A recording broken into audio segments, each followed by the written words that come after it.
Hey, Hope community. I'm glad you're here. The tagline of this channel is Hope Nation.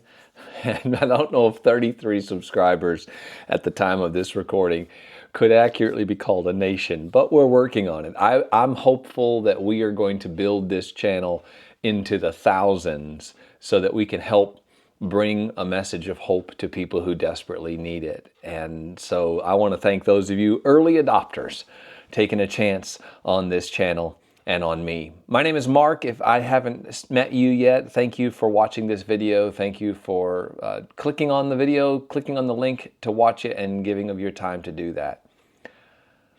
I wanted to talk today about the importance of having mentors and helpers in your life, especially if you are a helper. Now, I've been in pastoral ministry for over 20 years. I'm a coach. I am also a chaplain for our local fire and EMS.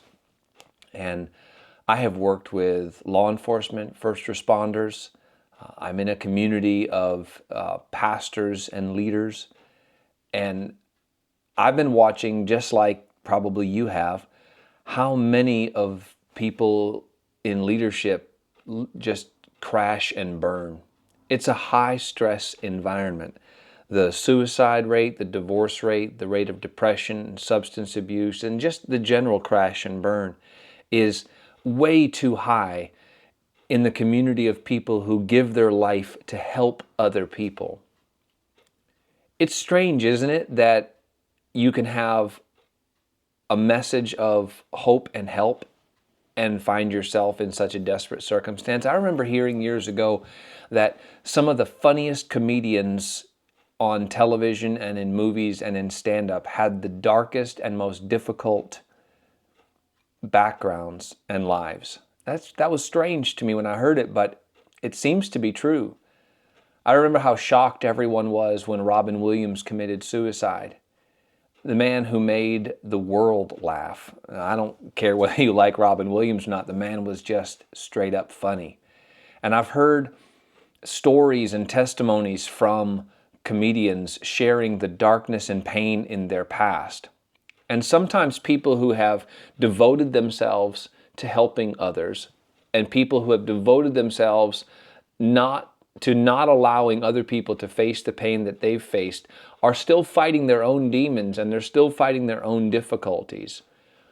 Not only that, but when you spend your life trying to help other people, you're pouring out, right? You're pouring out courage and hope and confidence and compassion and empathy and sympathy and wisdom and all these things. If you don't have somebody pouring those things back into you, you'll find yourself depleted.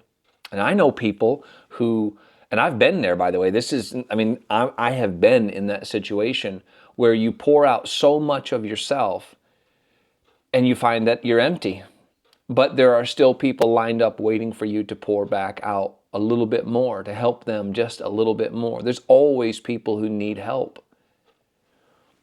Early on in my adult life and career, I desperately wanted a mentor because I was already empty. I couldn't find one. It was really difficult. In the circles that I ran in, it was very difficult to find a mentor. All the men that I asked were busy building their own empires, and they didn't have time to pour in. I'm not blaming them. It was just the reality. I couldn't find a mentor. So I learned to be self-reliant, which is something a lot of people say is, really important. Be self-reliant. But if you're empty on the inside and you're depleted, you cannot rely on yourself. One of my favorite passages from the wisdom books in the Bible comes from Ecclesiastes, where it talks about the worst situation is for a person who is alone when they're in a time of weakness. Because if you're alone when you fall, there's no one there to pick you up.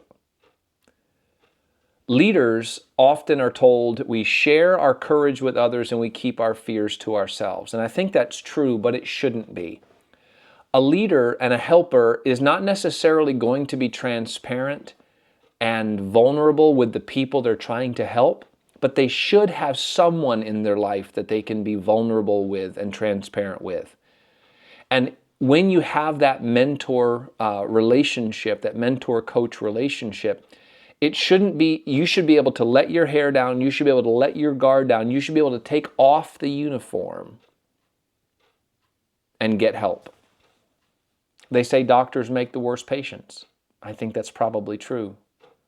Because when you are the one that people look to for answers, it can be hard to find someone to ask the questions.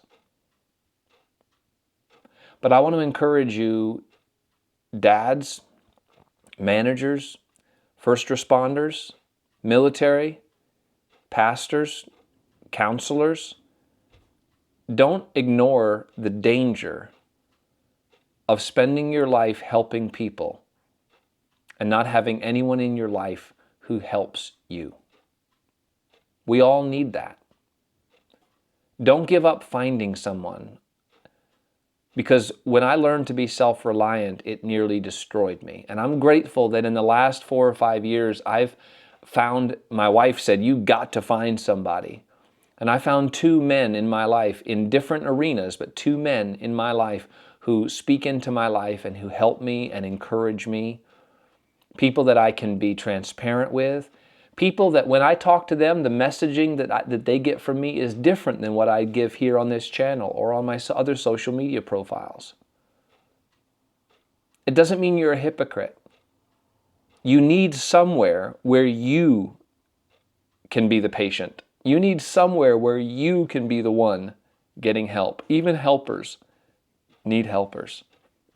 And I just want to encourage you and plead with you not to fall for the lie of self-reliance being the answer. And I know it can be discouraging to find someone to coach you. My desire is to bring hope to thousands of people in this world through the messaging that I have. And if you can't find anybody else to encourage you and to help you, and you're a leader and you're finding yourself low in the hope level department, you can reach out to me. You can email me, mark@strengthenedbyhope.com, and I will respond. So don't try to go it alone. Thank you for being willing to be a helper. Thank you for giving your life to serve other people. But don't forget that you're a people, and you need someone to help you as well, if you're going to continue to do that work.